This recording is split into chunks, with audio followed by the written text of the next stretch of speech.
وعلى آل سيدنا محمد وبارك وسلم. اللهم صل على سيدنا محمد وعلى آل سيدنا محمد وبارك وسلم. اللهم صل على سيدنا محمد وعلى آل سيدنا محمد وبارك وسلم. جس قسم کے حالات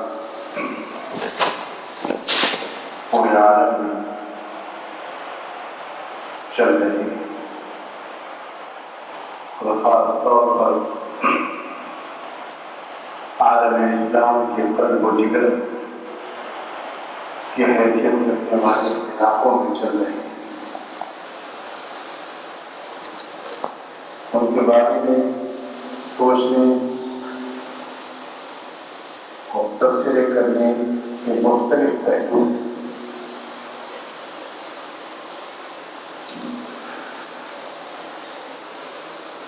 اور لوگ اپنے اپنے انداز سے ان حالات کے بارے میں رائے قائم کر رہے ہیں، رائے ظاہر کر رہے ہیں، لکھ رہے ہیں، سوچ رہے ہیں اور تاثر دے رہے ہیں۔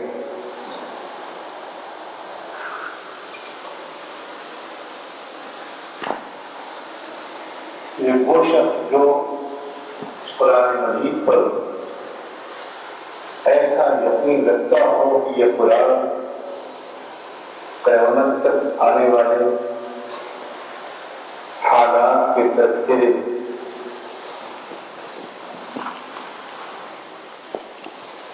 پر مشتمل کتاب ہے،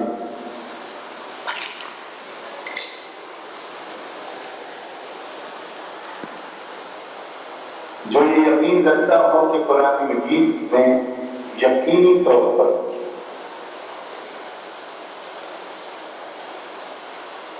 ان حالات کا بھی تذکرہ ہوگا،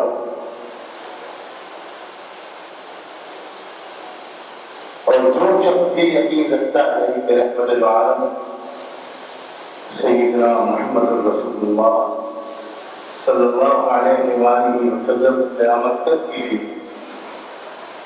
انسانیت کی اور امت کے رہبر، اور انہوں نے بھی آنے والے حالات سے امت کو آگاہ کیا ہوگا، اور مختلف قسم کے جو خطرات اور مسائل اس امت کو اور انسانیت کو درپیش ہوں گے، ان کے مقابلے اور ان سے نپٹنے کی تدبیریں بھی بتانی ہوں گی۔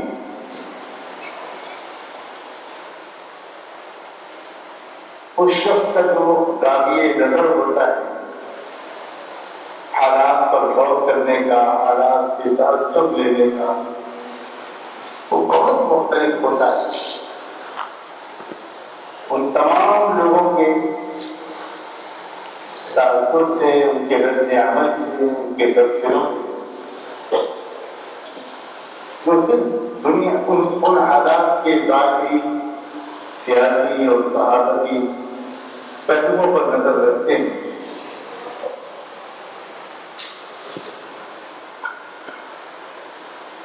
دو باتیں ہیں جو اس وقت جمعے کی اس اہم مجلس میں آپ سب سے عرض کرنا چاہتا ہے کہ اس وقت ایک مرد مومن کی قلب کی کیا کیفیت ہونی چاہیے، ہمارا کیا تاثر ہونا چاہیے،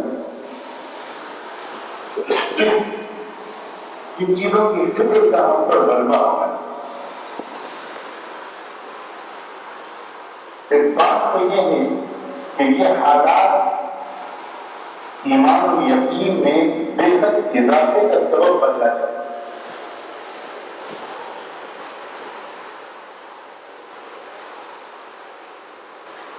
اس لیے کہ یہ ٹھیک وہی حالات ہیں جن کے بارے میں قرآن مجید میں بھی بتایا گیا اور جن کے بارے میں قرآن مجید کی تشریح و تفسیر کرنے والے رسول اللہ صلی اللہ علیہ وآلہ وسلم نے بھی بہت ہی وضاحت کے ساتھ ہمیں آگاہ کیا.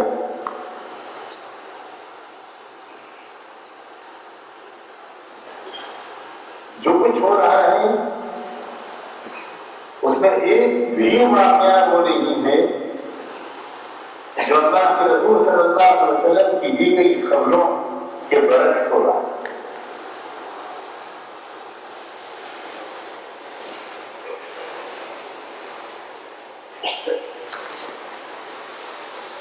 آپ نے بتایا تھا کہ شام اور عراق اور یمن میں آگ لگے. آپ نے بتایا تھا کہ بلاد الشام پوری دنیا کی صلیبی اور یہودی طاقتوں کی آماجگاہ بنے گا. آپ نے بتایا تھا کہ شام میں بہت بھیانک اور پیسہ کن لڑائی ہوگی جس میں پورا یورپ شامل ہوگا. آپ نے بتایا تھا کہ سب سے پہلے شام کی ناکہ بندی کی جائے گی. آپ نے بتایا تھا کہ عراق کی ناکہ بندی بھی کی جائے گی. آپ نے بتایا تھا کہ یمن سے ایک آگ لگے گی اور اس میں بھی حضرموت کا علاقہ متعین طور پر آپ نے متعین طور پر فرمایا تھا، شاید اپنے عام معمول کے برخلاف. اور بہت سی باتیں ہیں حالات سے متعلق جو آج سے کچھ عرصے پہلے اور حدیثوں کو سمجھنا ہم تعلیموں کے لیے اتنا آسان نہیں ہوتا، کیونکہ مستقبل کے حالات کے بارے میں جو آگاہیاں رسول اللہ صلی اللہ علیہ وآلہ وسلم اللہ کے حکم اور اشارے کی وجہ سے اور اپنی خاتم النبیین ہونے کی حیثیت کی وجہ سے دیا کرتے تھے، ان کے بارے میں ان صحابہ کا بھی یہ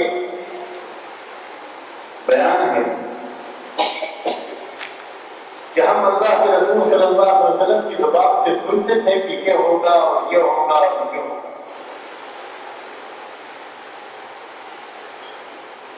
اور ہم آپ کی ان پیشینگوئیوں کی تشریح کے سلسلے میں کوئی جذباتی بالکل نہیں کرتے. جب وہ واقعات رونما ہو جاتے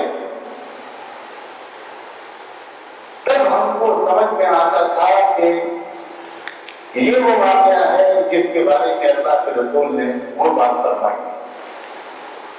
اور وہ جو بات آپ نے فرمائی تھی وہ اب ظاہر ہوئی اس واقعے کی شکل میں. آپ نے فرمایا تھا کہ امت پر ایک دور ایسا آئے گا کہ فتنوں کی سخت بارش ہوگی، موسلادھار بارش ہوگی، روز نئے فتنے، روز نئے امتحانات. آپ نے فرمایا تھا کہ دھوکے اور فریب کی بنیاد پر نہ جانے کتنی تحریکیں کھڑی ہوں گی، کتنے دھوکے باز اس امت میں پیدا ہوں گے. اور جن احادیث کی طرف یہ حدیث اس پر اشارہ کر رہا ہے یہ سب وہ حدیث ہے جو صحیح مسلم میں، صحیح بخاری میں، سنن ابن داؤد میں، سنن ترمذی میں، حدیث کی صحاح کی کتابوں میں آئی. میں ان حدیث کی طرف ابھی میں نے اشارہ نہیں کیا جو حدیث کی دوسری کتابوں میں آئی.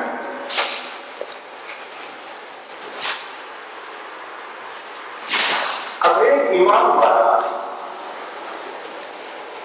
جب وہ یہ دیکھتا ہے کہ میرے آقا رحمت دو عالم سیدنا محمد رسول اللہ صلی اللہ علیہ وسلم نے جو کچھ بتایا تھا وہی ہوتا چلا جا رہا ہے تو اس کا یقین اس بات پر اور جانا پڑتا ہے کہ بلا شبہ آپ اللہ کے سچے رسول.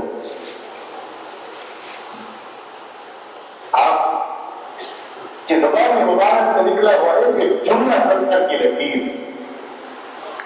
اور جب آپ دنیا میں پیش آنے والے ان حالات کے بارے میں جو کچھ بتایا کس طرح سامنے آ رہا ہے دنیا قیام میں آج سے 15 سال پہلے دنیا کا بڑے سے بڑا کوئی سیاسی مدبر کوئی حالات پر نظر رکھنے والا کوئی کہیں نہیں سکتا تھا کہ حالات اس طرف پر جائیں گے.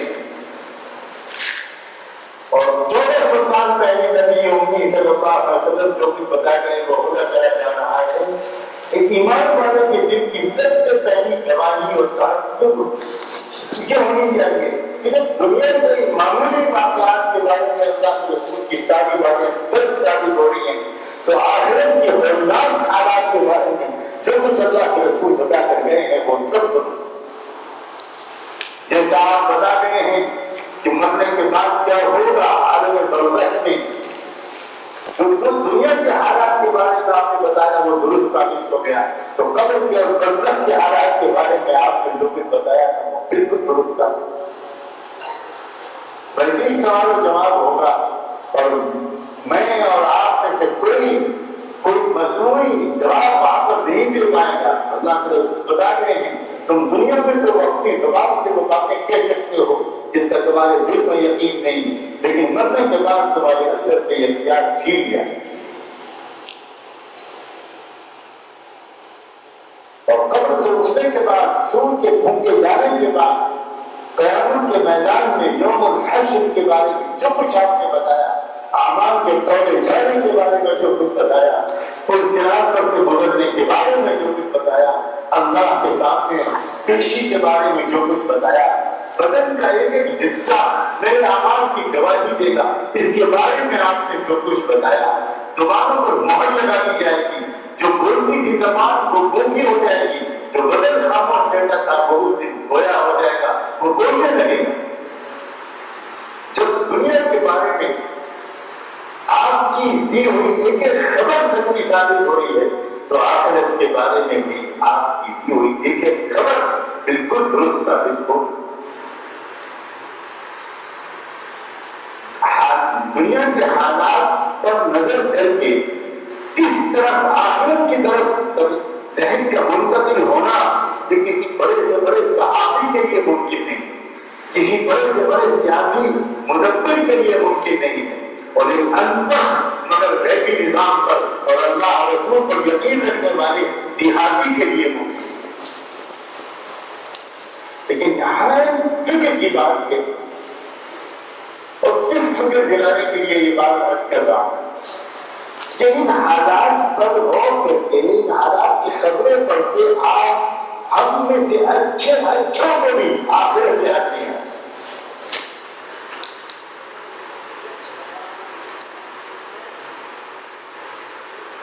اتنا اثر ہے ہمارے اوپر خبروں کا اخبارات کی زبان کا اخبارات کی شاخ سرخیوں کا کہ ایک غیر مسلم کا ذہن جن چیزوں کی طرف منتقل ہوتا ہے ان خبروں کو پڑھ کر انہی چیزوں کی طرف ہمارا بھی ذہن منتقل ہوتا ہے.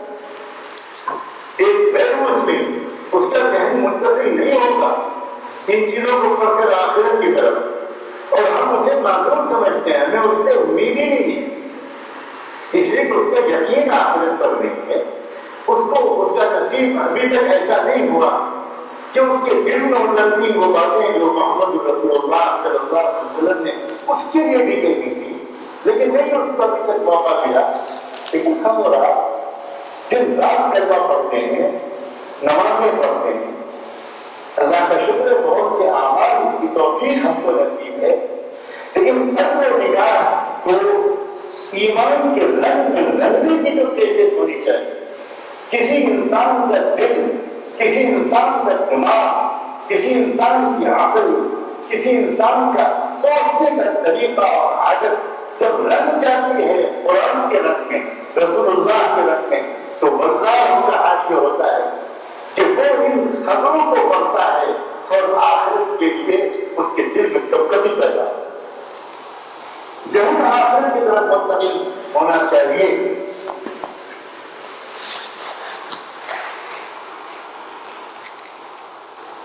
اور اسی سے جڑی ہوئی یہ بات یہ کہ حالات کی وجہ سے اس شخص کے دل میں کوئی خوف پیدا پیدا نہیں ہو سکتا جس کے دل کو ایمان کی لذت نہ دی۔ کوئی گھبراہٹ، کوئی ترقی، کوئی مایوسی، کوئی حیرانی اور پریشانی، کوئی ایسی کیفیت کہ جیسے لگتا ہے کہ یہ ہو کیا رہا ہے، جب پوری دنیا سے اسلام کو بجایا جانے والا ہے، جب پوری یہ باتیں جو ہم سے کہی جاتی ہیں، جو علماء کہتے ہیں وہ سچ ہے، دلوں میں یہ وسوسے آنے لگتے ہیں اور آنے لگے ہیں کہ کیا واقعی اللہ موجود ہے، کیا اللہ کے پاس وہ قدرت ہے جو علماء لوگ بیان کرتے ہیں۔ ان حالات کی وجہ سے اس قسم کے وسوسے، اس قسم کے شکوک و شبہات ذہنوں میں آنا، یہ دوسری علامت اس بات کی ہے کہ ہمارا ایمان بہت کمزور ہے۔ ورنہ بات الٹی ہے، جن کے دلوں کو ایمان نصیب ہے، یقین نصیب ہے، وہ تو روز حالات کی خبروں کو پڑھتے ہیں اور دل کا گواہی دیتے ہیں، هذا ما وعدنا الله ورسوله۔ یہی تو وہ باتیں ہیں جو اللہ کے رسول نے بتائی تھی، یہ ہوگا، یہ ہوگا، یہ ہوگا، یہ ہوگا۔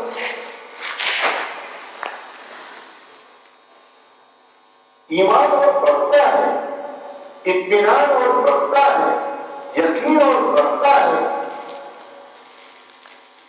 اور ایمان اور یقین کے بڑھنے کے بعد پھر ایک چیز کی فکر ہوتی ہے، کیونکہ جس قسم کے حالات سے صرف بچا رہے ہیں، تو جن حدیثوں میں اللہ کے رسول نے یہی حالات کو بیان کیا تھا، انہی حدیثوں میں ان کے اگلے آنے والے حالات کو بھی بیان کیا، انہی حدیثوں میں ان اگلے حالات کے بعد آنے والے اگلے حالات کو بھی بیان کیا۔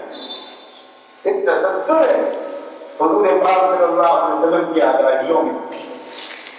اس میں سے ایک بات اس وقت خاطر ذکر یہ ہے کہ دجال کا فتنہ گھر گھر گھس جائے گا، اور یہ ہوگا اور یہ ہوگا، اور یانیت، بے حیائی، بدعتی، گمراہیاں، ہر دن ایک نیا گروہ، نیا فرقہ، ایک نئے بالکل عقائد، نئے خیالات، یہاں تک کہ بڑھتے وہ دن بھی آ جائے گا کہ جس دن کے بعد کسی کی توبہ قبول نہیں۔ انہی حالات کے سلسلے میں میرے عزیزوں، اللہ کے رسول نے ارشاد ہی فرمائی، ایک وقت ایسا بھی آئے گا، قیامت کی علامات والی احادیث میں، فتن والی احادیث میں رحمت دو عالم صلی اللہ علیہ وسلم نے اس دن سے بھی آگاہ کیا کہ اس کے بعد پھر اگر کوئی چاہے کہ اللہ اب میں آپ سے اپنے تعلق کو ٹھیک کرنا چاہتا ہوں، اللہ اب میں آپ کی طرف واپس آنا چاہتا ہوں، اللہ میں نے غفلت میں بہت زندگی گزار دی، اب آپ قبول کر لیجیے میری توبہ، اس وقت کہہ دیا جائے گا توبہ کا دروازہ بند ہو۔ قیامت کے آنے سے پہلے، سورج کے دھوکے جانے سے پہلے، سورج چاند زمین آسمان کو توڑے جانے سے پہلے ایک وقت اس زمین پر ایسا آنا ہے کہ اس وقت کسی کی توبہ قبول نہیں ہوگی۔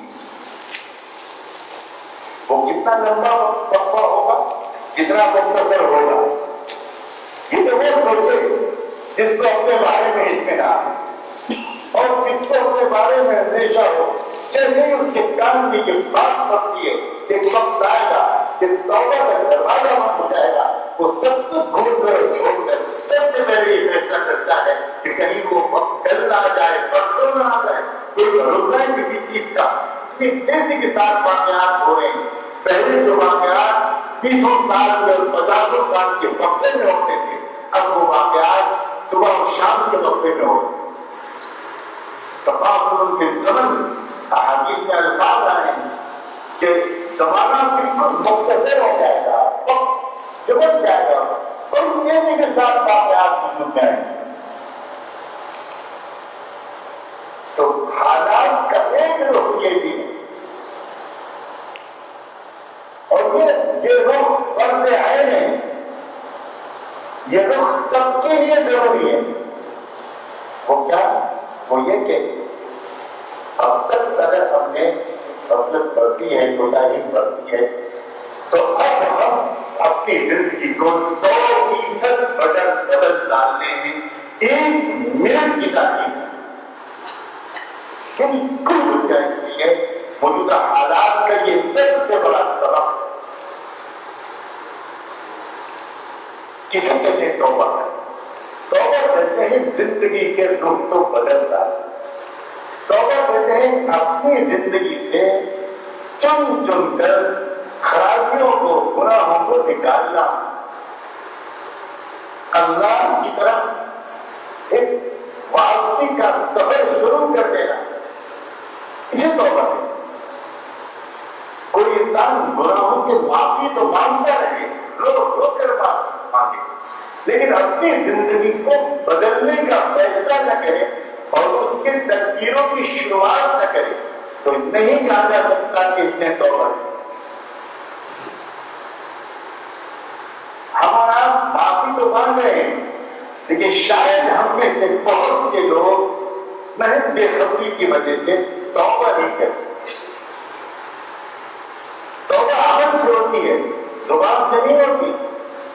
زندگی کو بدلنا، سنجیدگی سے زندگی کو بدلنا. کیا مطلب زندگی کو بدلنا؟ ہر شخص اپنا جائزہ لے، میری زندگی میں کون کون سے گناہ چل رہے ہیں. عزیزوں، ہر ایک کی زندگی میں 100-200 گناہ نہیں چل رہے جو چھوڑنا ہی ممکن نہ ہو. میں امید دلانے کے لیے عبادت کر رہا ہوں. اگر مان لی کوئی گناہ بڑے 100 ہیں تو ہر ایک کی زندگی میں جو چل رہے ہیں 3, 4, 5, 6 گناہ. اور یہ کتنی بڑی محرومی ہے کہ ہم 95 اور 94 گناہوں سے تو بچ جائیں اور 4-5 گناہوں کی وجہ سے ہم کروڑوں برس جہنم میں جائیں. کتنی بڑی بات. کوئی جھانک کر دیکھے گا تو پکڑ لے گا اپنے گناہ. کوئی اکیلے میں تنہائی میں بیٹھے تو کوئی اکیلے میں کچھ دیر اپنا جائزہ تو لے. کوئی اگر تنہائی میں بیٹھ کر جھانک کر دیکھے گا تو کوئی پکڑے گا کہ میرے اندر غصے کا گناہ ہے. میرے جلدی غصہ آ جاتا ہے، فوراً بات پر بیوی کو ڈانٹ دیتا ہوں، بچوں کو ڈانٹ دیتا ہوں، پولیس پڑھتا ہوں. کوئی اگر جھانک کر دیکھے گا تو اپنے اندر کا گناہ پکڑ لے گا. رحم کرنے فرمائے کیا جوان کیا بوڑھے اس دور میں تو بدنظری کے گناہ کے شاید ہی کوئی نہیں. کوئی جھانک کر دیکھے تو ایک بدنگاہی نہ جانے کتنے دن تک دل کو نور سے محروم کر، کتنے دن تک دل کو ظلمت کا گہوارہ بنا. مزہ چلا جاتا ہے اعمال کا، رکوع سجدوں کا، نور دل سے نکل جاتا ہے. ہم نے اور اللہ والوں میں فرق کیا ہے؟ اللہ والے بھی نہیں کیا کرتے، اللہ بھی نہیں کیا کرتے. لیکن اللہ تعالیٰ نیکیاں کرتے ہیں اور گناہ نہیں کرتے. تو ان کی نیکیوں کی وجہ سے جو نور دل سے پیدا ہوتا ہے وہ اسٹور ہوتا ہے، وہ جمع ہوتا ہے، اور اسی نور کی وجہ سے ہم کو ایمان میں حق کی حلاوت محسوس ہوتی ہے، ان کو تقویٰ ملتا ہے، پاکداری ملتی ہے، دعاؤں کی قبولیت کی نعمتوں کو ملتی ہے. ہم بھی نیکیاں کرتے ہیں لیکن نیکیاں نہیں کرتے، گناہ نہیں کرتے، نیکیاں نہیں کرتے، گناہ نہیں کرتے. ادھر نیکیاں کی، ادھر گناہ کر کے سارا خون برباد کرتے. تو کوئی نورانیت دل میں پہلے نہیں ہو پاتی، زبان میں مٹھاس نہیں آتی، اخلاق میں نکھار نہیں آتا. طبیعتوں کے اندر وہ اعتدال، وہ ٹھنڈا پن، وہ ایک اللہ تعالیٰ کی یاد کی لذت نہیں آتی.